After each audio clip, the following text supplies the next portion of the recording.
This playthrough is rated T for teen.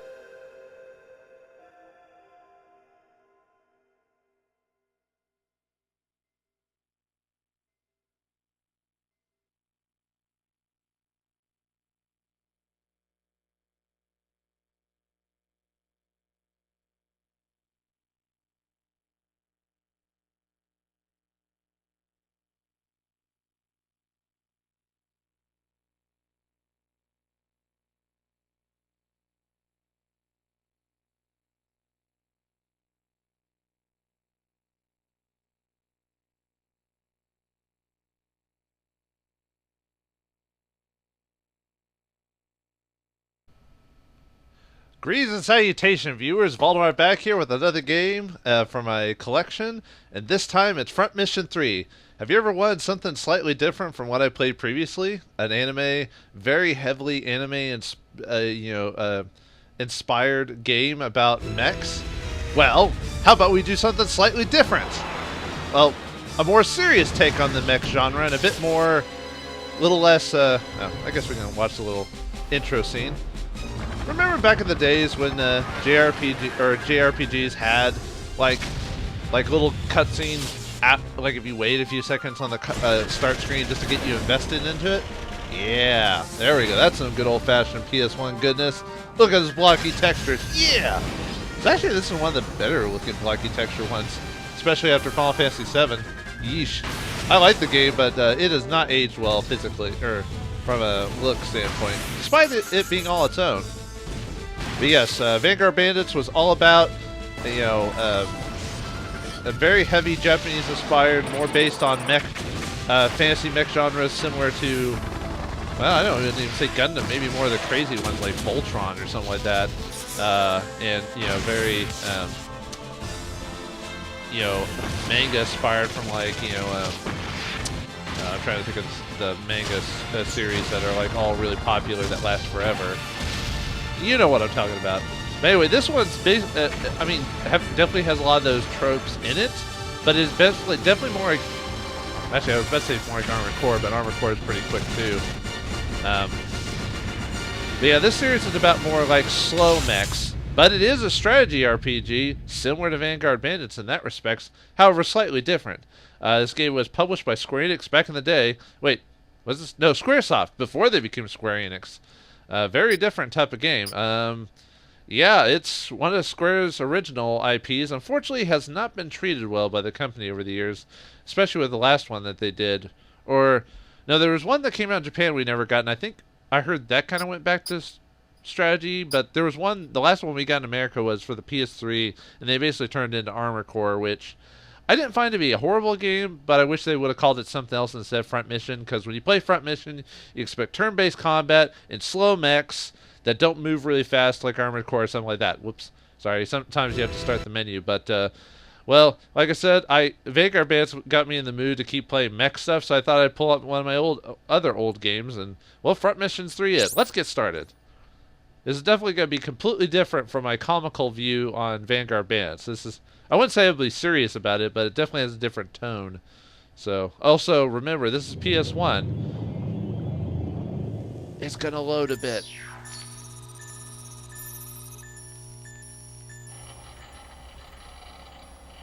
Закрываю. Быстрей. Есть. Что, нарушается план? JDF начали действовать, докладывает информбюро. Хорошо, довольно. Не будет неожиданно, можно будет пересмотреть план. Положимся на них, на наших детей.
縄海洋都市は新世界貿易港を目指して作られた世界最大の人工島です。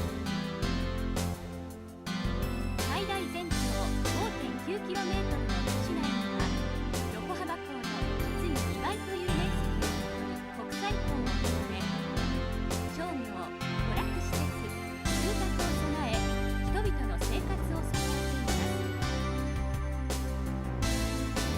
また環境への最大限の配慮として海に流出した汚染物質をすべて回収・浄化する機能も装備しております。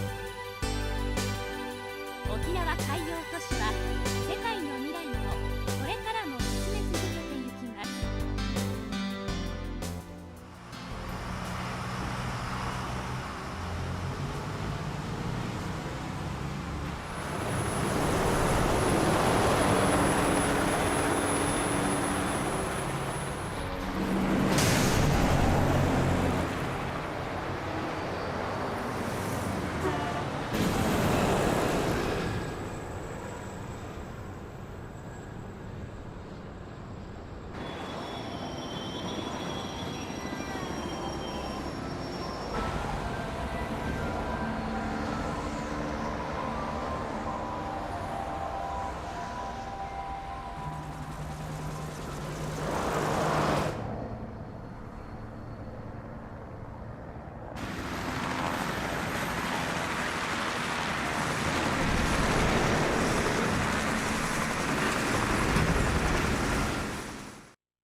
Stand by.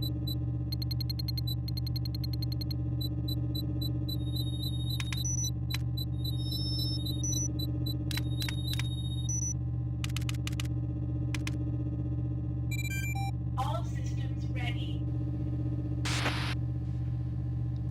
Engine check complete. Load the pilot data into the system. Roger, I'm loading the pilot data now. Welcome back after that big cutscene. Oh, by the way, this is Squaresoft, so yes, there is going to be a lot of story involved, so there'll be a lot of sections where, not so much cutscene, but there's going to be a lot of dialogue in this game. Probably a bit more than Vanguard Bandits, and yeah, I'm talking about it, but that's just because it's along the line of mechs, so I'll stop comparing the two probably by the next episode onward, but looks like some organization stole like a mech from some, I guess, Russian mechs.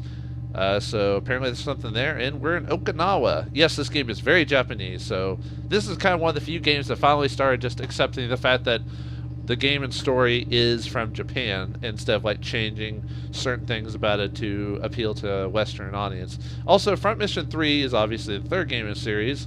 As far as I know, I've only played the first. I've played the first one on the DS, and then I played the. Well, actually, I played it on emulator that's translated a long time ago. And then I played the DS version. I have yet to play the second one. I know there's a fan translation of it somewhere, but unfortunately they never remade Front Mission 2 for DS or anything like that because Front Mission 1 didn't sell well, unfortunately. So I can kind of understand why Square Enix, now at the time, does not want to reinvent the franchise because, frankly, the people who played it, or if it's just such an old series and only a handful of people like myself even are aware of it to existence. I still like these games a lot. I kind of wish they'd make a classic turn-based system again, or at least a strategy RPG, but unfortunately Square needs those bucks, those millions and millions of dollars for every hit instead of just making a niche title like that. But anyway, Front Mission 3 takes place in an alternate universe where I think World War III has already occurred, and a lot of the nations and nationalities have slightly changed a bit, as well as organizations. So keep that in mind while we play. But it is based on Earth. But anyway, we are playing the main character, Kazuki Takamura. We can change the name if you wish, if that's too Japanese for you. But for the intents and purposes of keeping the story solid, we'll leave the name as is. Entrance, Locon.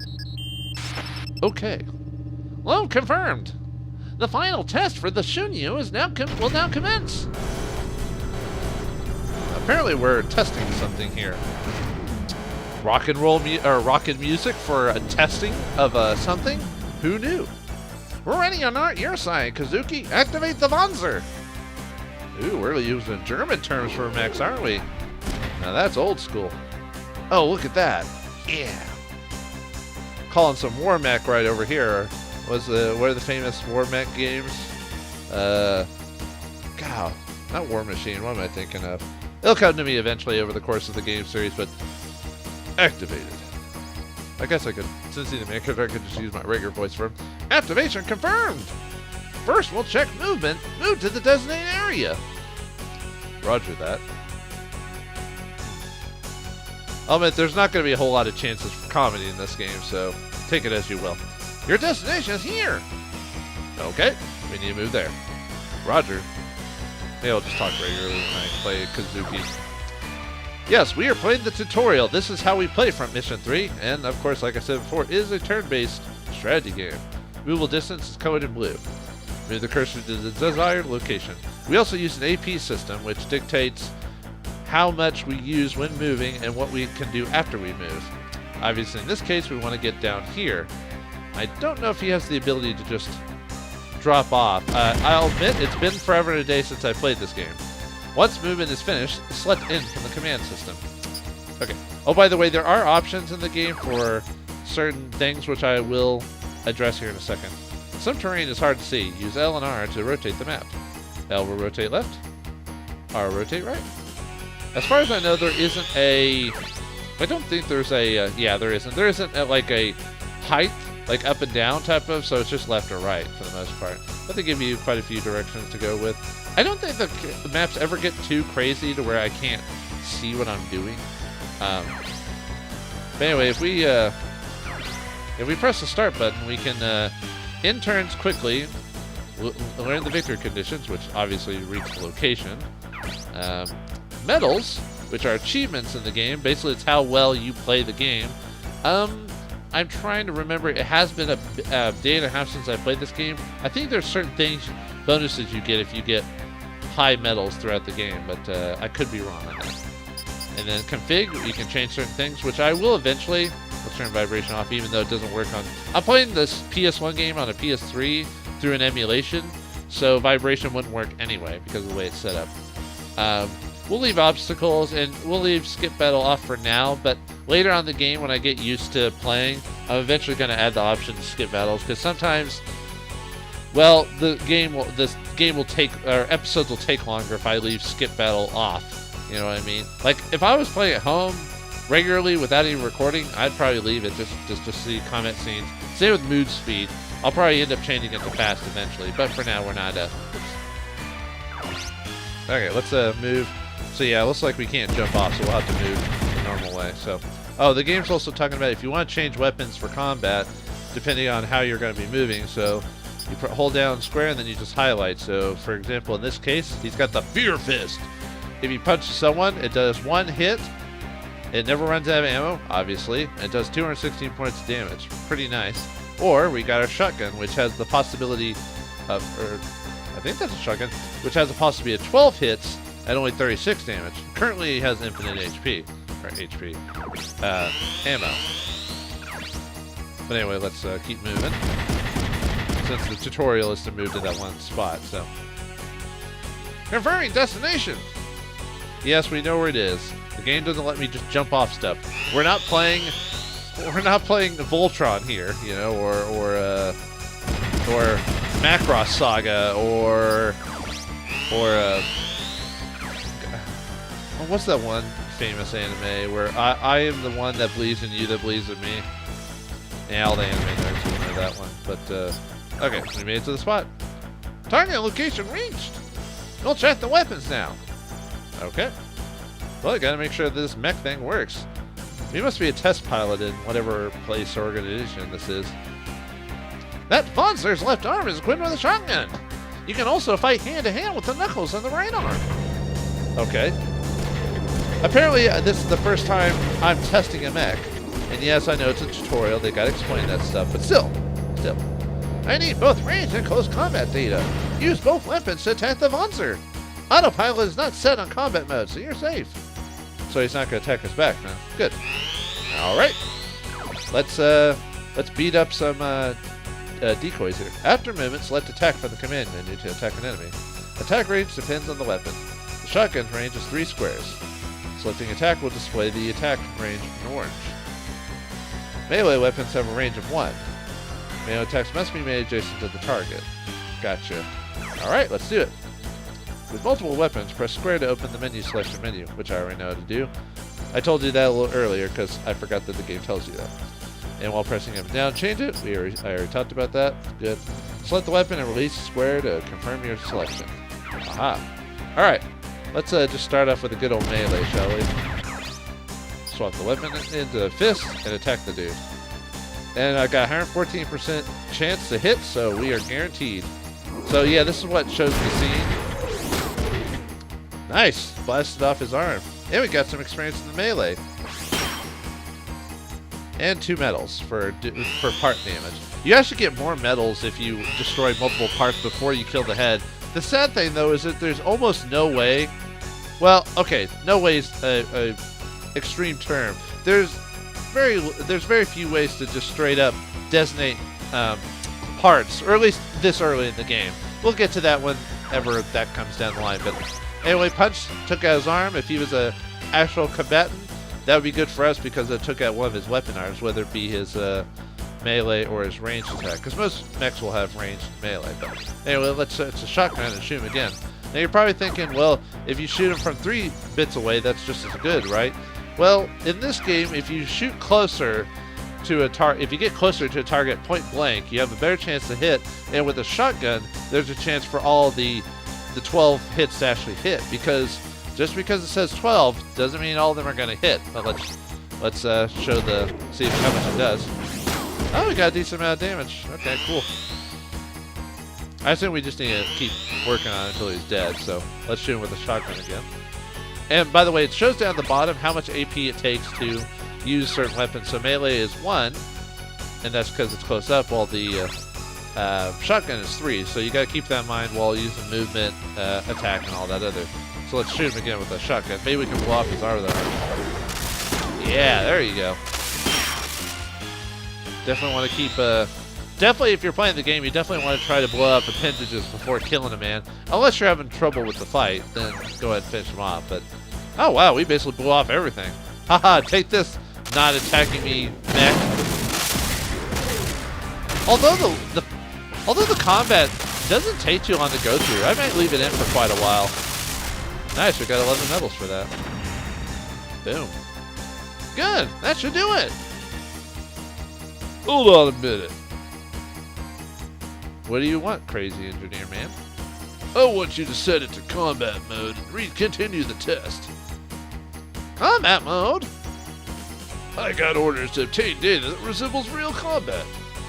If you need real combat data, get it after delivery. That test pilot is one of ours. Yeah, I know. Because I'm a dork. We might purchase this ball based on the data. But still, I'll do it. He does. You know, it's hard to take a guy seriously because when you look at the Kazuki's like model, you'll find out here in a second. See, hey Kazuki, you know what you're getting into? I'll be fine. This wanzer's better than any JDF model. I appreciate it. Well, you've gone this far, might as well go the full 9 yards. Fine, Kazuki, be careful. Roger. Uh-oh, looks like we're gonna have to fight a real dude. Uh-oh. Well, hopefully we don't accidentally kill the dude or do as much damage as we did before. It's older, but it's using real bullets. You can quit any time if you get scared like me. Oh! Okay, anyway. Alright, now we're fighting an actual dude. Receiving damage in combat will reduce the HP of specific parts. When HP reduced to 0, the part will be destroyed and become unusable. So yeah, I gotta keep that in mind. Whoa. That thing went by so quickly we didn't even get a chance to check it out. If the body reaches 0, that unit is destroyed and removed from the map. If the arm reaches 0, the weapons equipped on that arm becomes unusable. If the legs reach 0 HP, the unit's movement is reduced to 1, which makes sense, because you're ballisting up the shell, so. Alright, let's see. What's the movement of the dude? Can we check that? I forgot in this game if you can check movement ranges and stuff like that. I think he has 3 too. Yeah, if you go to the stats menu, you can kind of get an idea. So this is the Genio M Mark 110. It's got 14 AV. Its evade is blocking motion instead of dodging, and no dash C ability. So decent HP. And let's see, what weapons does it carry? It carries a machine gun. That's a piercing weapon, so depending on your armor or type, that'll be dangerous or not. AP 5 to use. He's got great skill in it at A, and attacks 10 times for 8 damage apiece. So not a big heavy hitter, but usually it's a more guaranteed hit than the shotgun, for example. Also, he's got the hard blow, which is his melee, which is impact damage, also at A, and 25 damage for it. So he's not going to be destroying me pretty soon. I'm probably going to do a lot more damage to him. But anyway, he moves 3. So he could hit me with the... I'm just trying to move a decent range without him straight up machine gunning me in the face. So we'll wait for the enemy to move closer. Okay, can't counter because I don't have any abilities or items to do it. So he's only got a 58% chance. So odds are in my favor. Well, I mean, that hurt, but that's not as bad as what I'm going to do to him. Oh, no, sir. Oh, yes, sirree. Alright, I'm going to have to move for this one, so let's back up. Move up 1. Might get in for a... Yeah, see how you notice how my 2-hit is 81 instead of 86 like it was back there? So the closer you get, you have a better chance, but the same for him, so keep that in mind. And I didn't... And see, my shotgun hits did not all connect, unlike when I was fighting the decoy there. So, like I said, that's kind of the toss-up. So, in this case, since this guy got up close and personal, we can either choose the shotgun to counter with him or melee. I mean, if all the bullets connect, technically the shotgun is the better weapon. It really depends, because you're more likely probably going to hit with your melee, but you only get like one really strong blast against someone. While the shotgun, it disperses the damage. So, gotta go with shotgun, I think, on this one. So what's he gonna do? Shoot me? You would think he'd use his fist, but nice. Haha. Now, if you want to guarantee probably punching someone or having high chances of taking out with a punch, I might hit him in the head and kill him. But with the shotgun, I have a better chance of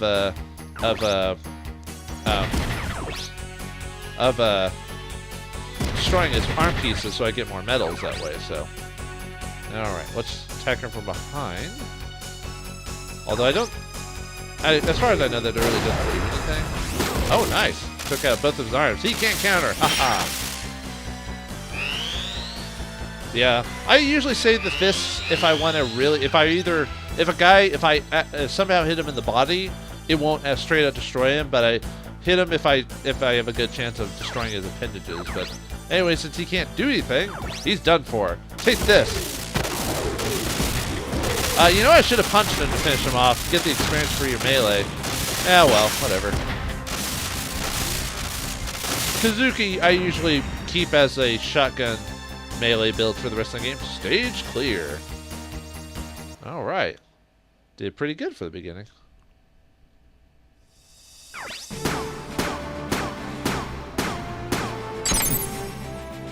We got a platinum. Hey. Well, usually a platinum also gives you, I think, the best money and everything like that, too. So you want to try a platinum if you can. I'm probably not going to be able to for the most part, but I'll try my best. Good job, Kazuki. The test's over. You're done. Copy that. Well, then, apparently we're good. Apparently our braggadocio is warranted in this case, because apparently we know what we're doing as a test pilot. Which apparently we're a test pilot for whatever corporation makes mechs, apparently. So let's go ahead and save our data. Ooh, good. We get multiple saves, so I have better chances to change my file if I need to. So this will make it easier for recording purposes. So, all right. Well, obviously it's a bit early to end the episode, but I think this is a good chance to end it for now. And as we start off this adventure, so it looks like we're in the new world of Front Mission 3. Where is it going to take us? What's Kazuki's straight mission? Is it just going to be testing for the rest of his days? Or is something unexpected going to happen to our cool as ice test pilot to change his views on the world? Find out next time as we play Front Mission 3. Thanks for watching, hope you enjoyed, and I'll see you next time.